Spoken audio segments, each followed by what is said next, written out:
Happy Valentine's Day, y'all. Believe it or not, this is one of the quietest places I could find, even though we got the yapper over there. This is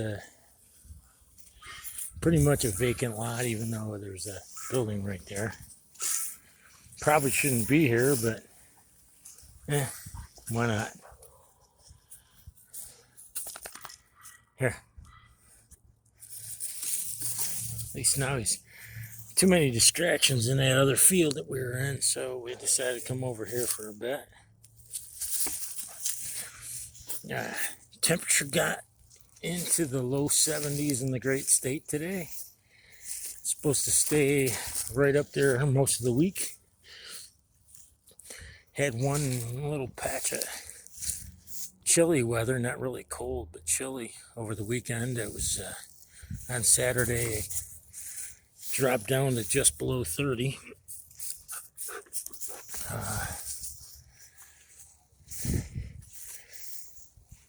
As I said, it's Valentine's Day. It's been just over 3 months since I've been working for the same company through Express Employment Professionals. And even though I thought there was a good chance I'd be getting hired on permanent today, I guess not. At least I'm not going anywhere yet. You know, I'm still there. There's probably some reason why they haven't hired me on permanently yet, but I'm not too worried about it. There's plenty of work there still, and as long as they're not telling me to not come back, I figure I'm doing okay.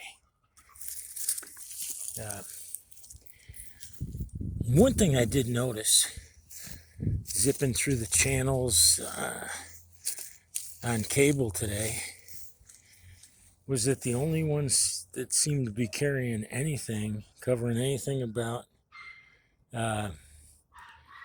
the Clinton campaign and Hillary Clinton Foundation and all that other shit, spying on Trump, was Fox.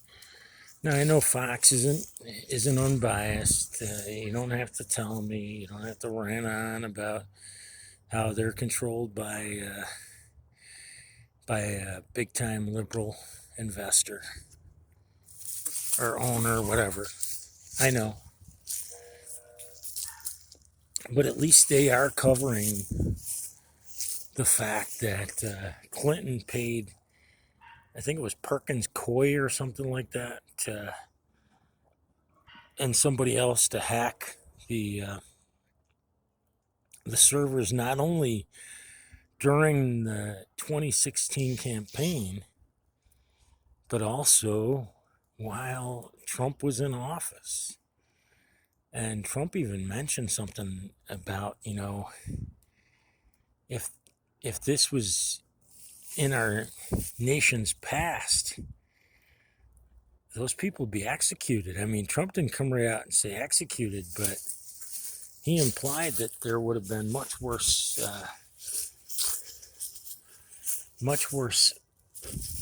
punishment. Nightmares got the stupid leash wrapped around his foot than what they've got, or what they potentially could get. Now, if you don't think that the mainstream Mockingbird news media are all freaking covering for him, then explain to me why there wasn't any coverage. And I mean literally no coverage at all. Come on, get the other one. I mean, imagine if the shoe had been on the other foot. It would be over. I think about it. Imagine if Don Jr. if there had been photos of him leaked smoking crack with whores. Imagine if he had made a deal with some Russian company. If he was, if he was being paid, if anybody in that family, even a niece or a nephew, were being paid by somebody from Russia or China, it would be all over the news. That's all you need to know, that we're very close to being in a literal Nazi version of America / Hunger Games. And then just look at the Super Bowl. You want more proof that we're not too far off from the Hunger Games? Look at the Super Bowl. All those elite celebs walking around without masks. Meanwhile, their hired help, their servants, if you will, all masked up, and I guarantee you all of them vaxxed. Oh, and one other thing. If there's any question about Bob Saget, the autopsy came out, and one of my reliable sources claims that the coroner stated something to the effect that it was not only impossible for him to have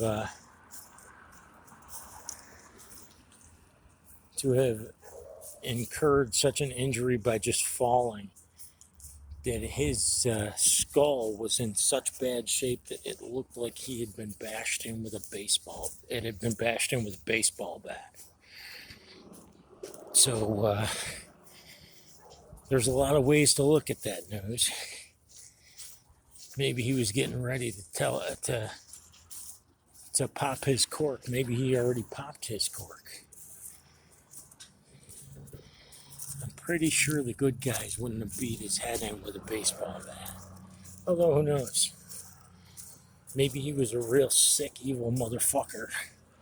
And maybe he deserved it. Hey, God, thanks for another beautiful day. Happy Valentine's Day, God. Amen. Later. Nightmare. Say goodnight. Nice on it. Nightmare. There he is.